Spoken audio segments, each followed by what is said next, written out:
In motorsports, a pit stop is a pause for refueling, new tires, repairs, mechanical adjustments, a driver change, as a penalty, or any combination of the above. These stops occur in an area called the pits, most commonly accessed via a pit lane which runs parallel to the start-finish straightaway of the track and is connected to it at each end.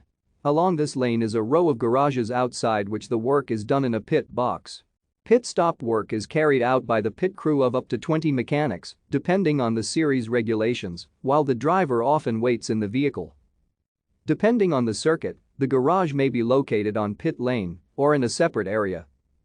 In most series, the order of the team's pit boxes is assigned by point standings, race results, or previous qualifying results before the start of the race. In NASCAR and in IndyCar's Indianapolis 500, typically pit assignments are made after qualifying, with the fastest qualifiers choosing their pit stall first.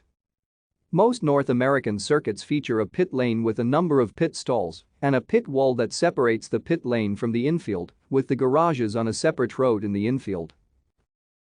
Thank you for watching. Like and subscribe if you would like to view more of our videos. Have a nice day.